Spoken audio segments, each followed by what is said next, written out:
క్రీస్తునందు ప్రేమైన దేవుని సంగమా బాగున్నారా?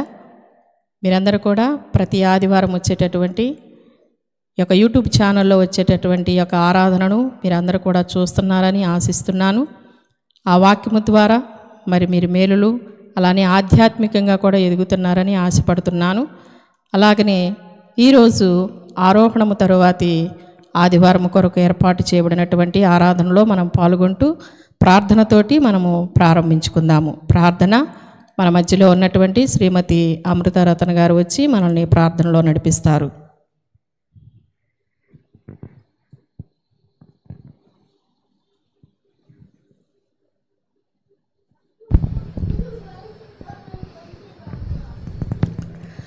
దేవుని స్తోత్రములు. మీ అందరికి నా వందనాలు.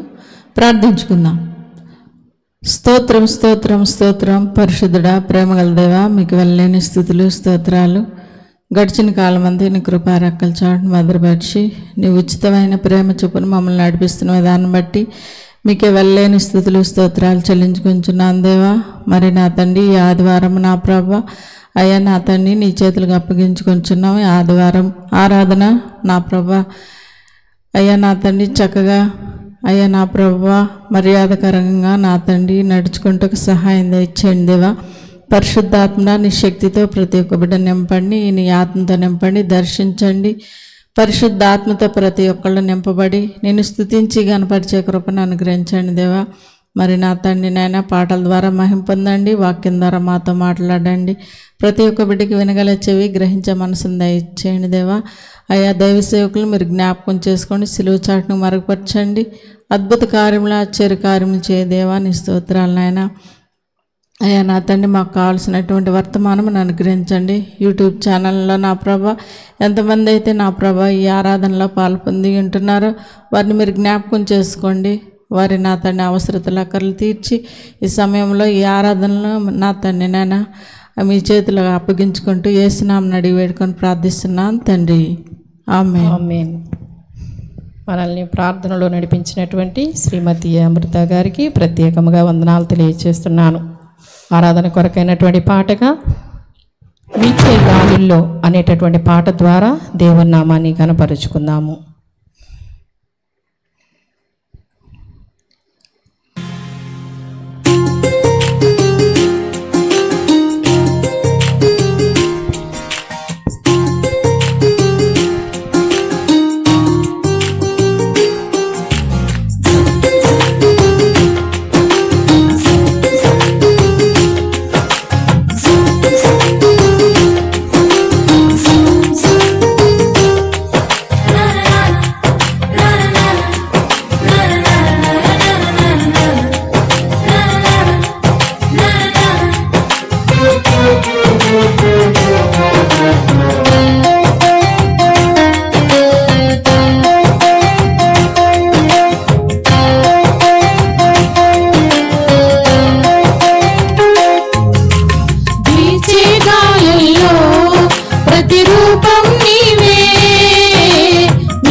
రావా నీవు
ప్రేమించినను కడవరకు మనను ప్రేమించేవాడు మన తండ్రి అయిన దేవుడు.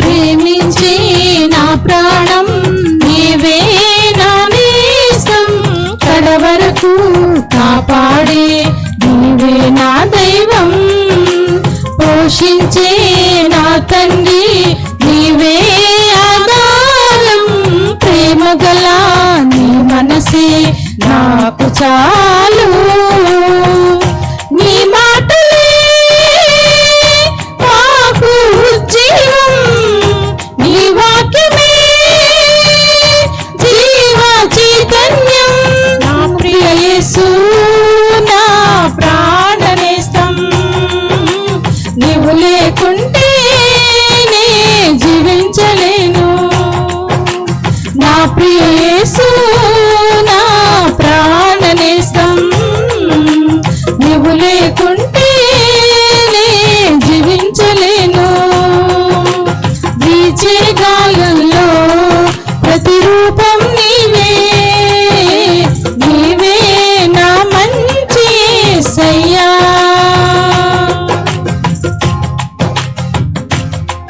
ప్రవహించే సెలయేరై రావా నీవు జీవనదిలా మమతాకు యేసయ్యా.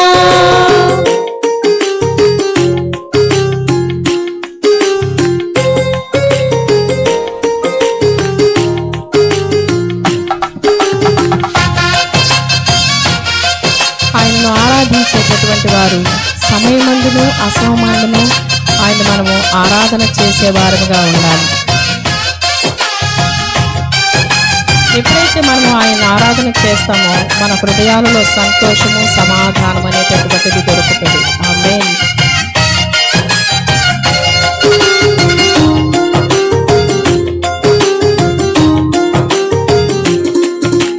ప్రతి సమయం నే పాడే నీ ప్రేమ గీతం, ప్రతి హృదయం పాడాలి శృతి నైవేద్యమే, నే వెళ్ళే ప్రతి చోట చాటాలి నీ ప్రేమ, నీ సిలువ సాక్షినై నీ ప్రేమను చూపాలి, నా కోసమే నీవు మరణించి పరలోకమే మాకు ఇచ్చావు, మా కోసమే నీవు మరణించి పరలోకమే మాకు ఇచ్చావు, నా ప్రియ యేసు నా ప్రాణనేస్తం, నీవు లేకుంటే నే జీవించలేను, నా ప్రియ యేసు నా ప్రాణనేస్తం, నీవు లేకుంటే నే జీవించలేను. వీచే గాలుల్లో ప్రతిరూపం నీవే, నీవే నా మంచి యేసయ్యా.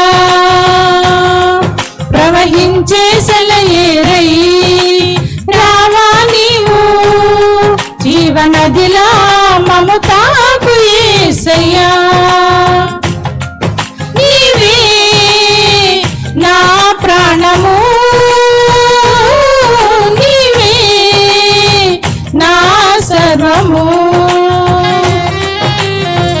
నీతోనే కలిసుండాలి, నీలోనే నివసించాలి, నీలోనే తరించాలి ప్రభు,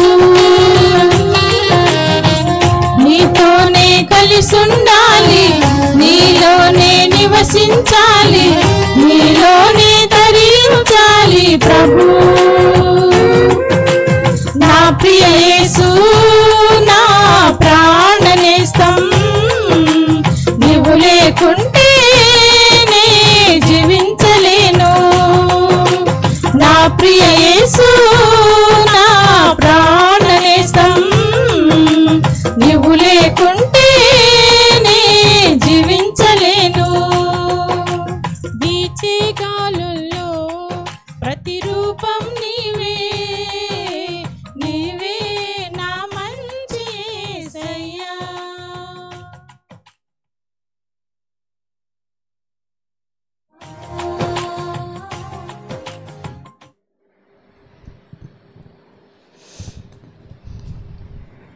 చక్కగా పాట పాడినటువంటి అమృత గారికి ప్రత్యేకంగా వందనాలు తెలియజేస్తున్నాను. వాక్యంలోనికి వెళదాము. దానికి ముందుగా వాక్యాన్ని చదువుకుందాము. ఆరోహణము తరువాతి ఆదివారం కొరకైనటువంటి వాక్య భాగాన్ని మన మధ్యలో ఉన్నటువంటి ఆశీష్ నిరీక్షణ్ కుమార్ గారు వచ్చి మనకి వాక్యాన్ని చదివినిపిస్తారు. లూకాసు వార్త 24వ అధ్యాయము 50వ వచనము నుంచి 53వ వచనం వరకు ఆశీష్ వచ్చి మనకు చదివినిపిస్తారు.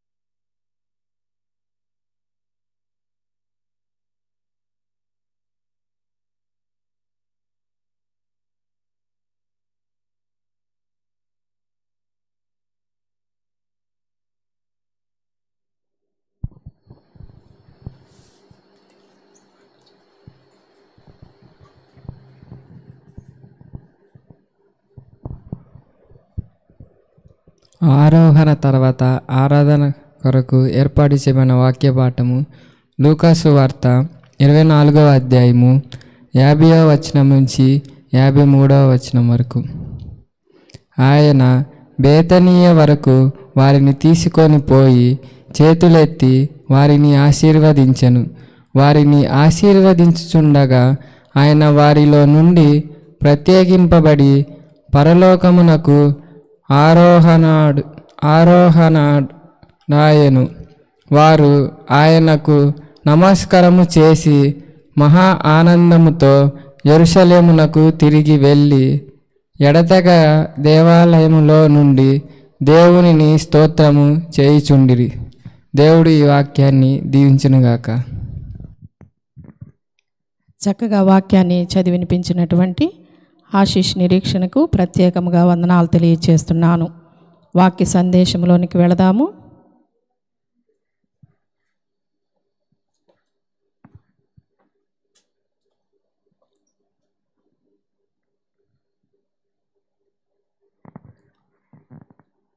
దైవ సేవకులను మనము ప్రేమతో ఆహ్వానించుకుందాము. మన మధ్యలో ఉన్నటువంటి రెవరెండ్ డాక్టర్ నవకుమార్ రాయపుడి గారు వచ్చి మనకు వాక్యాన్ని అందిస్తారు.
మన తండ్రి అయిన దేవుని నుండి ప్రభువైన యేసుక్రీస్తు నుండి కృపయు సమాధానం మీ అందరికీ కలుగునుగాక.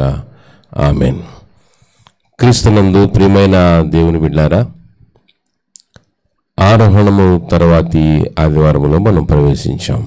అనగా ఆరోహణము పండుగ లేక తెరవబడిన ఆకాశము అనేటటువంటి విషయాన్ని గురించి మనం ధ్యానం చేసుకుందాం.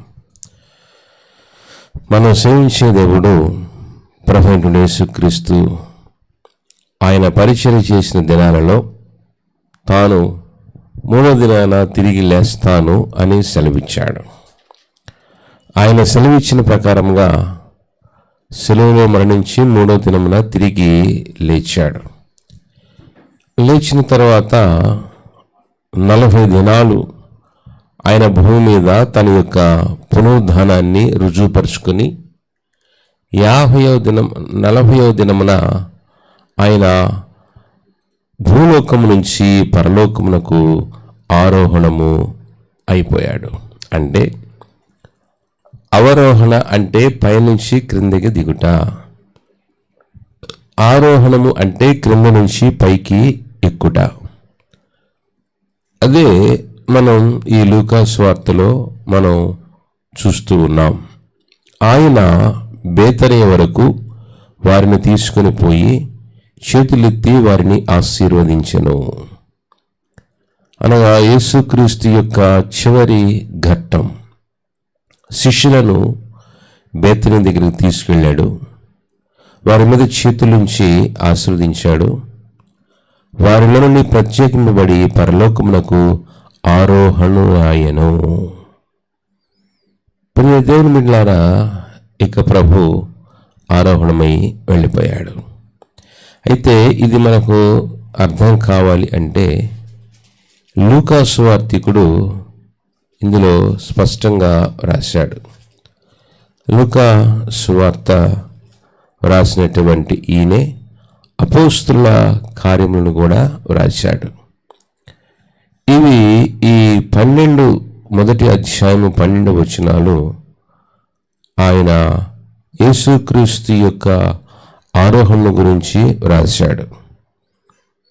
అందుకనే ఇక్కడ మనం గమనించినట్లయితే 6వ వచనం, కాబట్టి వారు కూడినప్పుడు ప్రభువా ఈ కాలమందు ఇశ్రాయేలునకు రాజ్యమును మరలా అనుగ్రహించదువా అని ఆయన అడుగుగా యేసు వారితో చెప్పిన మాటలు, కాలములు సమయంలో తండ్రి తన స్వాధీనమందు ఉంచుకొని ఉన్నాడు, అవి తెలుసుకొనటం మీ పని కాదు, మీరు ఎల్లప్పుడూ సిద్ధపడి ఉండండి అని సెలవిచ్చాడు. కాబట్టి ఇక్కడ ఈ లూకా గారు పునరుద్ధరణైన ఆదివారం నుండి ఆరోహణము కాలము 40 దినాల పరిచర్యను సువార్తికుడైన లూకా విడిచిపెట్టి ఈ భాగములో డైరెక్ట్గా ఆరోహణ గురించి ప్రస్తావించాడు. 40 రోజులు ఆయన ఏమేం చేశాడో, ఎక్కడెక్కడ ఉన్నాడో, ఏమేం చేశాడో అవన్నీ సువార్తికులు పెద్దగా రాయలేదు, కానీ ఆరోహణము గురించి చాలా స్పష్టంగా రాశారు. ప్రియ దేవుని బిడ్డలారా, ఈ ఆరోహణ గురించి మనం అర్థం చేసుకోవాలంటే మొదటిగా ప్రభువైన యేసు భూలోకములకు యేసు వచ్చినప్పుడు దూతగణము స్తుతి గానము చేయుటకు పరలోకము తెరవబడింది. తెరవబడిన ఆకాశము. కాబట్టి యేసు పైనుంచి క్రిందికి వచ్చినప్పుడు, ఆయన బెత్లెహేములో జన్మించినప్పుడు సర్వలోకము ఆయనను స్తుతించినట్లు దేవదూతలు స్తుతించారు. సర్వోన్నతమైన స్థలములలో దేవునికి మహిమ, ఆయనకిష్టులైన మనుషులకు భూమి మీద సమాధానము అని దేవదూతలు, కోటాను కోట్ల దేవదూతలు దూత గణము స్తుతిగానము చేయుటకు పరలోకము తెరవబడింది. అలాగనే మరలా ఇక్కడ ఆ యేసును స్వీకరించుటకై తిరిగి మరలా తెరవబడింది. ప్రియ దేవుని, ఎంత ఆశ్చర్యకరమైన విషయము. కాబట్టి యేసు జననము అవరోహణము అయితే, ఇది యేసు ఆరోహణము అనగా క్రింద నుంచి పైకి అనగా పరలోకములకు ఎక్కి వెళ్ళాడు. అయితే ఇక్కడ ప్రభువైన యేసుక్రీస్తు ఎందుకు ఆకాశము తెరవబడటయు పరలోకములకు ఆరోహణమై వెళ్ళటానికి గల కారణము ఏంటి అంటే, తాను మానవ రీతిగా పుట్టకమునుపు తండ్రితో ఉండి తన మహిమను విడవవలసి వచ్చి భూమి మీదకి వచ్చాడు. పరలోకములో తండ్రితో ఉన్నప్పుడు ఆయన మహిమ ఎంతో గొప్పది. అందుకని యేసుక్రీస్తు ప్రభు గురించి చెప్పబడిన ప్రవచనం ఆదికాండం 3:15 ఆయన జన్మము గురించి ప్రవచించిన ప్రవచనం అది నెరవేరటానికి గలతీ పత్రిక 4:4 దేవుడు తగిన కాలమందు తన కుమారుని పంపెను అన్నట్లుగా, అంటే ఆ మహిమను తగ్గించుకోవటానికి 4000 సంవత్సరాలు పట్టింది. కాబట్టి ఆయన వచ్చి తాను చేయవలసిన పరిచర్యను సంపూర్తిగా నెరవేర్చి తిరిగి ఆరోహణమై వెళ్ళిపోయాడు. ఎందుకు యేసు ఆరోహణమై వెళ్ళవలసి వచ్చింది అంటే, మనం యోహాను సువార్త 17:5 చూద్దాం. తండ్రి, లోకము పుట్టకమునుపు నీ యొద్ద నాకు ఏ మహిమ ఉండెనో ఆ మహిమతో నన్ను ఇప్పుడు నీ యొద్ద మహిమపరచుము. చూసారా, యేసు ప్రభు పుట్టి 2000 సంవత్సరాలు అయినప్పటికీ లోకము పుట్టకమునుపే యేసు ఉన్నాడు. యాజ్ ఎ ట్రినిటీ, తండ్రి, కుమార, పరిశుద్ధాత్మ దేవుడు. అది ముగ్గురు దేవుళ్ళు కాదు, త్రియేక దేవుడు, త్రిత్వమై ఉన్న దేవుడు. ఇది మనకు అర్థం కావాలి. కనుక భూమి పుట్టకమునుపు, లోకము పుట్టకమునుపు ప్రభు అయిన యేసు ఎక్కడున్నాడు? తండ్రి అయిన దేవునితో ఉన్నాడు. అదే ఇక్కడ ఏమని ప్రార్థన చేస్తున్నాడు యేసు? తండ్రి, లోకము పుట్టకమునుపు నీ యొద్ద నాకు ఏ మహిమ ఉండెనో. కాబట్టి యేసు భూలోకానికి రాకముందు ఈ లోకము పుట్టకమునుపు తండ్రితో కూడా సమాన అనుభవం. కాబట్టి ఆ అనుభవము, అనుభూతిని, ఆ మహిమను పొందటానికి, తిరిగి పొందటానికి ఆయన ఆరోహణుడు ఆయను. ఇదే మాట మనం పాత నిబంధన పాఠములో మనం గమనించినట్లయితే 110వ కీర్తనలో దావీదు తెలియజేస్తూ ఉంటాడు. చూడండి, ఏమని? ప్రభువు నా ప్రభువుతో సెలవిచ్చిన వాక్కు. ప్రియ దేవుని బిడ్డలారా, అక్కడ దేశ ప్రజలందరూ కూడా దావీదును ప్రభువు అంటున్నాడు. అయితే ఇక్కడ ప్రభువు నా ప్రభువుతో సెలవిచ్చిన వాక్కు. ప్రియ దేవుని బిడ్డలారా, ఇక్కడ ప్రభువు అనగా తండ్రి అయిన దేవుడు, నా ప్రభు అనగా కుమారుడైన క్రీస్తు.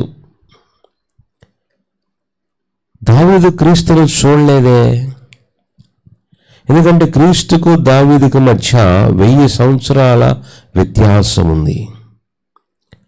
దావీదు పుట్టిన తర్వాత 1000 సంవత్సరాలకి క్రీస్తు పుట్టాడు, పరిచర్య చేశాడు. కానీ ఇక్కడ ప్రభువుగా పిలువబడుతున్నటువంటి దావీదు ఏమని ఈయన చెప్తున్నాడంటే, ప్రభు నా ప్రభువుతో సెలవిచ్చిన వాక్కు. ఇక్కడ మొదటిసారి ప్రభు అన్నప్పుడు ఇది తండ్రి అయిన దేవునికి సాదృశ్యము. నా ప్రభు అన్నప్పుడు అది కుమారుడైన క్రీస్తుకు సాదృశ్యం. కాబట్టి ఎందుకు యేసు ఆరోహణమై వెళ్ళాడు అంటే, ప్రియ దేవుని బిడ్డలారా, మహిమ. ఎలాంటి మహిమ అది? భూమి లోకము పుట్టకమునుపు తండ్రి నీ వద్ద నాకు ఏ మహిమ ఉండెనో. చూసారా ఎంత గొప్ప మాట. కాబట్టి నాకు ఏ మహిమ ఉండెనో ఆ మహిమతో నన్ను ఇప్పుడు నీ వద్ద మహిమ పరుచుము. ఈ ప్రార్థన యేసు ఇక పస్కా పండుగ దినాలలో ముందు, ప్రభాతృ భూమి సంస్కారపు ఆరాధనకు ముందు, ఆ సమయంలో, ఆ సందర్భంలో చేసినటువంటి ప్రార్థన.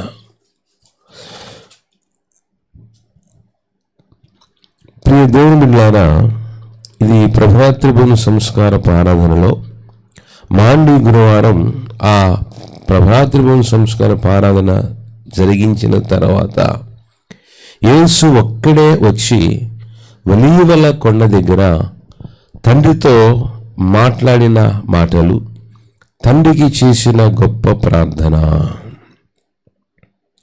కాబట్టి ఇప్పుడు ఆ మహిమను తిరిగి పొందుకోవటానికి పరలోకానికి యేసు ఆరోహణమై వెళ్ళాడు.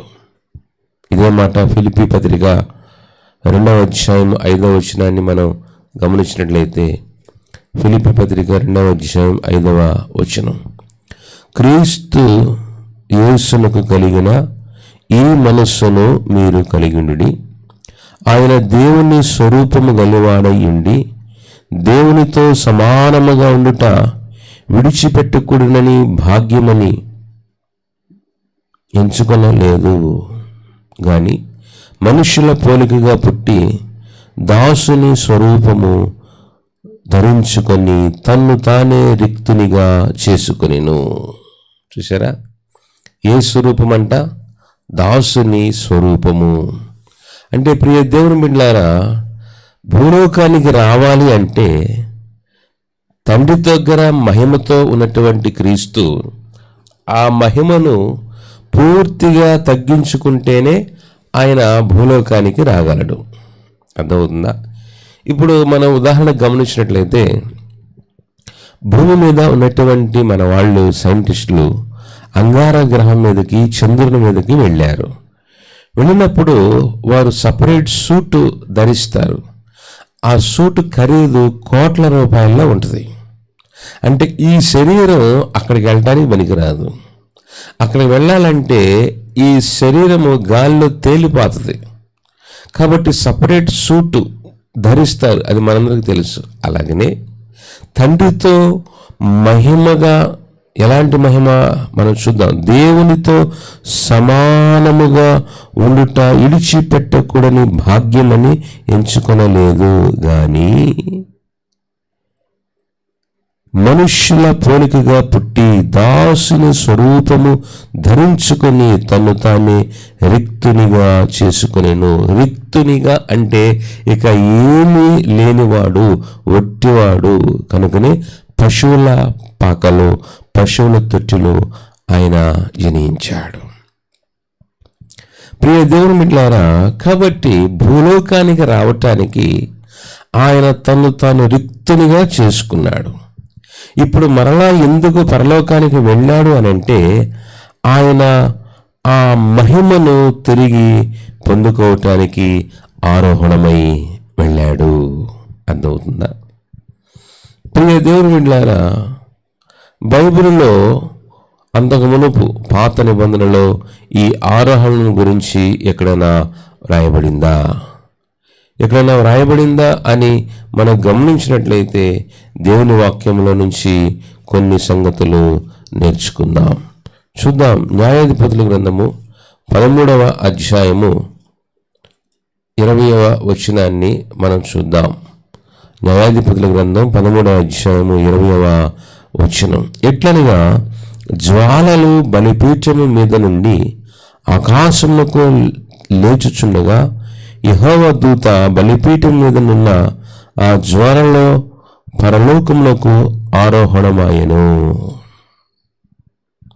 ఇది మనకు అర్థం కావాలంటే 13వ అధ్యాయం 1వ వచనాన్ని చూద్దాం. ఇశ్రాయేలీలు మరలా యెహోవా దృష్టికి దోషులు కాగా యెహోవా 40 సంవత్సరములు వారిని ఫిలిష్తీయుల చేతికి అప్పగించెను. ప్రియ దేవుని బిడ్డలారా, ఇక్కడ మనం గమనించినట్లయితే ఇశ్రాయేలీలు మరలా యెహోవా దృష్టికి దోషులు కాగా, ఇశ్రాయేలీలు పదే పదే దేవుని దృష్టికి దోషులు అయినప్పుడు దేవుడే వారిని శత్రువులకు అప్పగించాడు. ఎన్ని సంవత్సరాలంట? ఫిలిష్తీయులకు 40 సంవత్సరములు వారిని ఫిలిష్తీయుల చేతుకు అప్పగించెను. ఎంత కఠినమైన మాట అండి. ప్రియ దేవుని బిడ్డలారా, ఇక వారి దాసత్వమును విడిపించటానికి దేవుడు సంసోనును ఈ లోకములోనికి పంపించాడు. అయితే ఆ సంగతులు సంసోను తల్లిదండ్రులైనటువంటి మనోహకు చెబుతూ ఉన్నప్పుడు ఆ సంగతులు చెప్పటానికి దేవుడు పరలోకం నుంచి ఒక దూతను పంపించాడు. ఆ దూత సంసోను యొక్క జననం గురించి, ఆయన యొక్క బాల్యం గురించి, ఆయన యొక్క పరిచర్య గురించి, ఆయన ఎందుకు ఈ లోకంలోనికి వచ్చాడో, ఆయన ఏం చేయాలో సంగతులన్నీ ఈ సంసోను తల్లిదండ్రులైనటువంటి మనోహకు చెప్పటం జరిగింది. అవన్నీ సంగతులు చెప్పిన తర్వాత పరలోకం నుంచి భూలోకములకు వచ్చినటువంటి ఈ దేవదూత ఏమైపోతున్నాడు చూడండి. ఎట్లనగా జ్వాలలు బలిపీఠము మీద నుండి ఆకాశమునకు లేచుచుండగా యెహోవా దూత బలిపీఠము మీదనున్న ఆ జ్వాలలో పరమునకు ఆరోహణుడాయెను. కాబట్టి అగ్నిలో నుంచి యెహోవా దూత, ఈ యెహోవా దూత అని ఎక్కడ వచ్చినా ఇది యేసుక్రీస్తుకు సాదృశ్యం.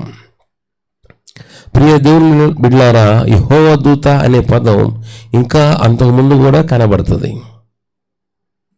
అయితే ఇక్కడ ఆ దూత ఎలా ఆరోహణమయ్యాడో అది స్పష్టంగా రాయబడింది. ఇది మాటికి ప్రభువైనటువంటి యేసుక్రీస్తు. యెహోవా దూత అనే పదం పాత నిబంధనలో పలుమార్లు వచ్చినప్పుడు దూత అంటే దూతలు, అనేకమైన రకాలైన దూతలు ఉన్నారు. అయితే యెహోవా దూత అనే పదం ప్రియ దేవుని బిడ్డలారా చూడండి, ఇక్కడ రాయబడింది యెహోవా దూత బలిపీఠం మీదనున్న ఆ జ్వాలలలో పరమునకు ఆరోహణమయ్యెను.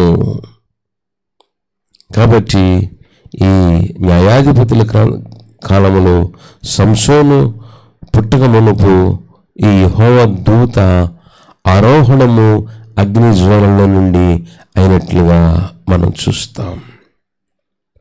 అలాగే ప్రియ దేవుని బిడ్డలారా మరొక వ్యక్తిని మనం చూస్తే రాజుల 2వ గ్రంథం 2వ అధ్యాయము 11వ వచనాన్ని మనం గమనించినట్లయితే 2వ అధ్యాయము 11వ వచనం, వారు ఇంకా వెళ్ళుచు మాట్లాడుచుండగా ఇదిగో అగ్ని రథమును అగ్ని గుర్రములను కనబడి వీరిద్దరిని వేరు చేసెను. అప్పుడు ఏలియా సుడిగాలి చేత ఆకాశములకు ఆరోహణమాయెను.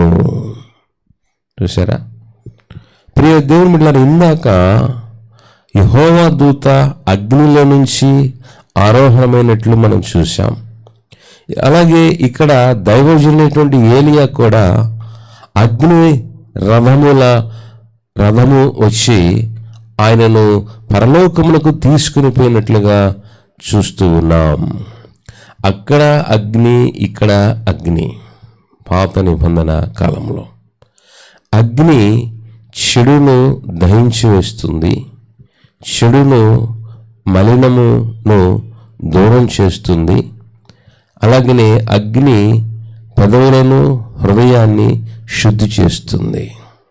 ప్రియ దేవుని బిడ్డలారా, కాబట్టి ఇక్కడ ఏలియా ఆరోహణమైనట్లుగా మనం చూస్తాం. అయితే ఎందుకు ఏలియా మరణము లేకుండా ఆరోహణమాయెను?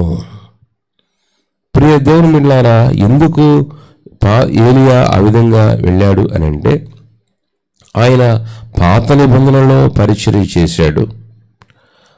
క్రొత్త నిబంధనలో క్రీస్తుతో కూడా ఆ యొక్క రూపాంతరపు కొండ మీద మోషే, ఏలియాలు క్రీస్తు కనబడినట్లు మనం చూస్తాం.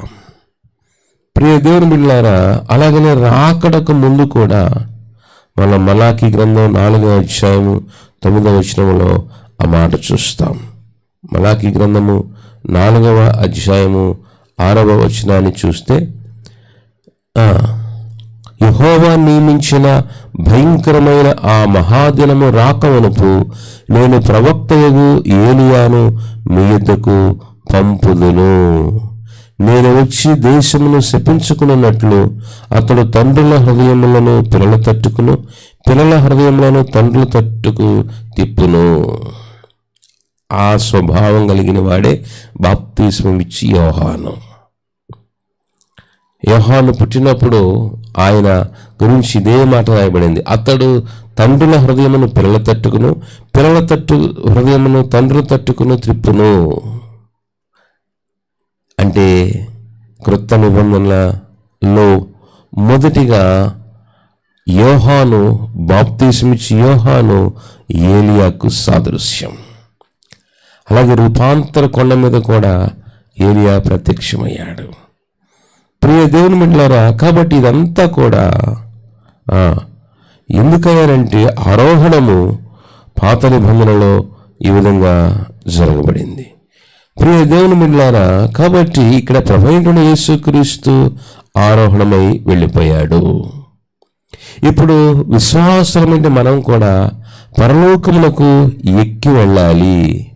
పరలోకానికి వెళ్ళాలి అంటే మన భక్తి ఎలాగుండాలి? పత్రిక పాఠములో పౌలు గారు తెలియజేస్తూ ఉన్నాడు. కొలస్సీ పత్రిక 3వ అధ్యాయము 1వ వచనం. కొలస్సీ పత్రిక 3వ అధ్యాయం 1వ వచనములో చూడండి, మీరు క్రీస్తుతో కూడా లేపబడిన వారైతే పైనున్న వాటినే వెదుకుడి, అక్కడ క్రీస్తు దేవుని కుడి పార్శ్వమున కూర్చొని ఉన్నాడు. ప్రియ దేవుని బిడ్డలారా, గమనించండి, మీరు సజీవులైతే,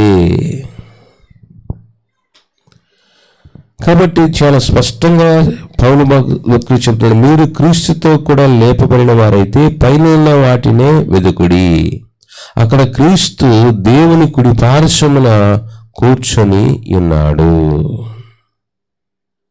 ప్రియ దేవుని బిడ్డలారా, గమనించండి, ఎందుకు ఈ మాటలు పౌలు రాస్తున్నాడంటే మనము క్రీస్తుతో కూడా లేపబడిన వారము. లేపబడినటువంటి వారము అయిన మనము ప్రియ దేవుని క్రింద ఉన్నటువంటి వాటిని, అనగా భూమి మీద ఉన్నటువంటి వారిని మనము మనస్సు పెట్టుకొనకూడదు. అందుకని పౌలు మరొక చోట రాస్తూ, భూమి మీద ఉన్న వాటన్నిటినీ నాకున్న సమస్తమును నేను పెంటగా ఎంచుకొని ఉన్నాను అంటాడు. ఎంత కఠినమైన మాట అండి! అంటే ఈ లోకములో అన్నీ కూడా పెంటగా ఎంచుకున్నాడట. ప్రియ దేవుని బిడ్డలారా, కాబట్టి మనము క్రీస్తుతో కూడా లేపబడిన వారమైతే పైన వాటినే వెదకాలి, అక్కడ క్రీస్తు దేవుని కుడి పార్శ్వమున కూర్చుని ఉన్నాడు. పైన వాటి మీదనే గాని భూ సంబంధమైన వాటి మీద మనస్సు పెట్టుకొనకుడి, ఎలయనగా మీరు మృతి పొందిదిరి, మీ జీవము క్రీస్తుతో కూడా దేవుని యందు దాచబడి ఉన్నది. కాబట్టి ప్రియ దేవుని బిడ్డలారా, మనం దేనిని వెతుకుతూ ఉన్నాం? ఏమి వెతుకుతూ ఉన్నాం? క్రింద ఉన్నటువంటి వాటిన, పైన ఉన్నటువంటి వాటిన? కాబట్టి అన్యులైతే లోకములో ఉన్నటువంటి వాటిని వెతుకుతూ ఉంటారు, కానీ మనము పైన ఉన్నటువంటి వాటిని వెతకాలి. ఏం వెతకాలి? పైన ఏముంది? దేవుని రాజ్యము, పరలోక రాజ్యము. కాబట్టి క్రీస్తు తండ్రితో కూడా కుడి పార్శ్వమున కూర్చుని ఉన్నాడు. ఎందుకయ్యానంటే మనల్ని కూడా తనతో పాటు కూర్చున్నబెట్టుకోవటానికి ఆయన మనల్ని పిలిచాడు, మన కొరకు సిద్ధపడి రమ్మని పిలుస్తున్నాడు. అందుకని ఇక్కడ ప్రియ దేవుని బిడ్డలారా, 3వ అధ్యాయం 10వ వచనములో మనం గమనించినట్లయితే, ఏలయనగా ప్రాచీన స్వభావమును దాని క్రియలతో కూడా మీరు పరిత్యజించి జ్ఞానము కలుగు నిమిత్తము దానిని సృష్టించిన వాని పోలిక చొప్పున నూతన పరచబడుచున్న నవీన స్వభావమును ధరించుకొని ఉన్నారు. ఎంత చక్కటి మాటలండి!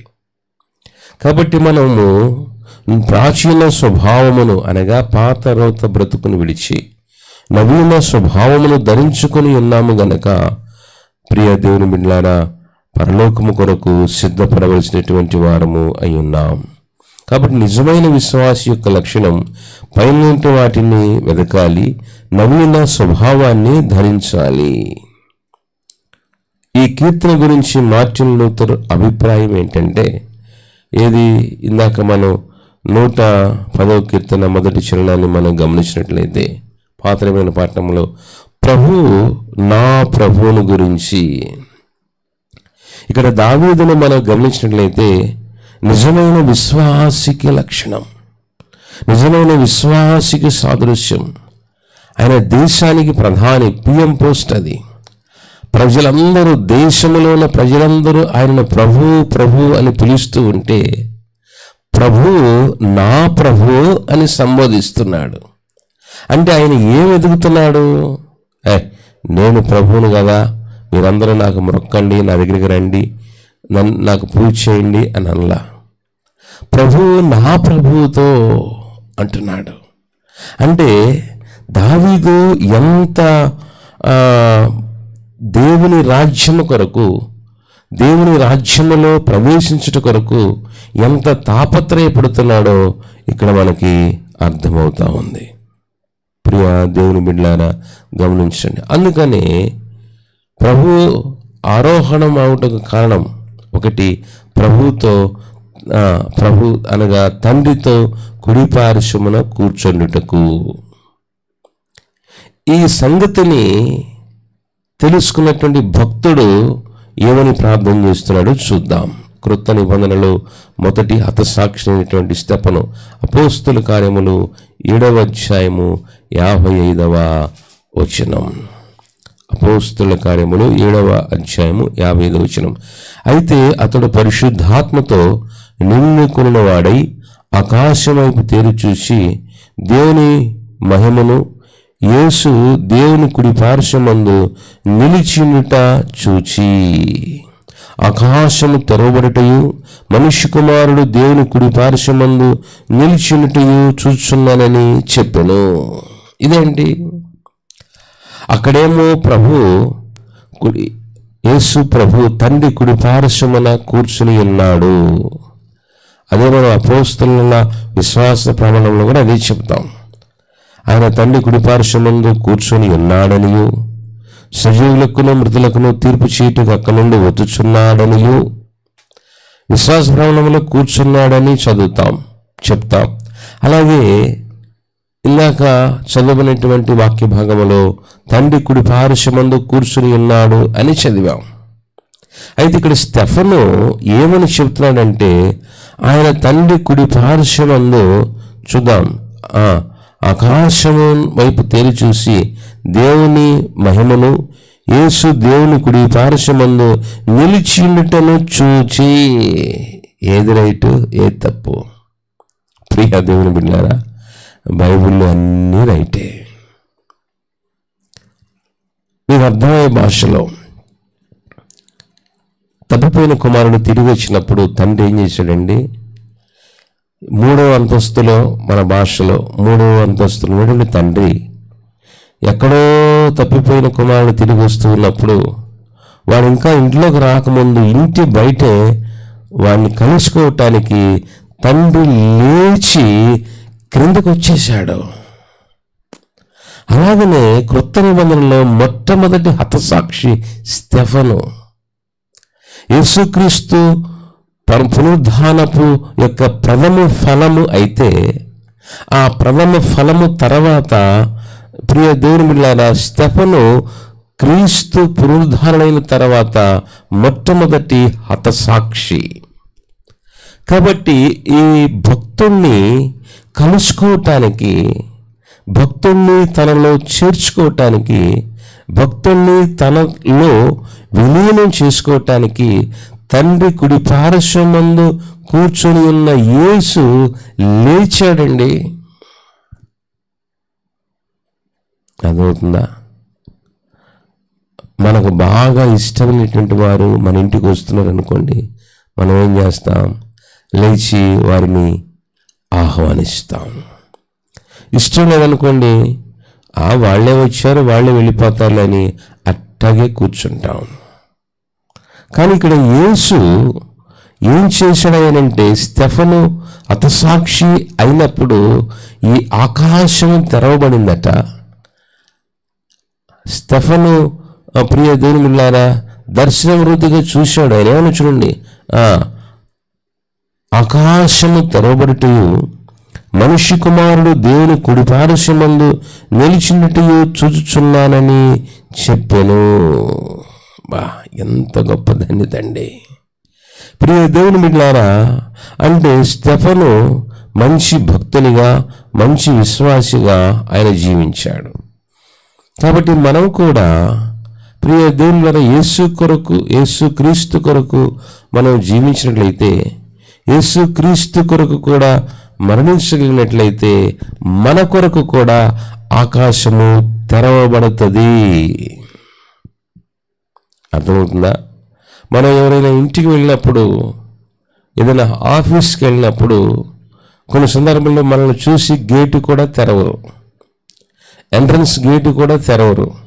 కానీ నిజమైన భక్తి చేసినప్పుడు, సరైన భక్తి చేసినప్పుడు ఆ భక్తుని కొరకు ఆకాశము తెరవబడిందట. ఆకాశము తెరవబడుట, తండ్రి కుడి పార్శ్వమందు కూర్చుని ఉన్న యేసు నిలువబడిట నేను చూచితిని అంటున్నాడు. ప్రియ దేవుని బిడ్డలారా, కాబట్టి ఆరోహణమైన క్రీస్తు, ఎందుకు ఆయన ఆరోహణమై పరలోకానికి ఎక్కి వెళ్ళాడనంటే మనల్ని కూడా తీసుకుని వెళ్ళటానికి, మనము కూడా పరలోకానికి ఎక్కి వెళ్ళటానికి. మనం కూడా పరలోకానికి ఎక్కి వెళ్ళినప్పుడు ఆయన మనలను స్వీకరించటానికి యేసు మన కొరకు సిద్ధపడుతూ ఎదురు చూస్తూ ఉన్నాడు. ప్రియ దేవుని బిడ్డలారా, కాబట్టి నీవు క్రీస్తుతో లేపబడినట్లయితే పైన వాటిని వెతుకుతావు. పైన వాటిని వెతికేటటువంటి వారు ఎలాగుంటారంటే నవీన స్వభావమును ధరించి.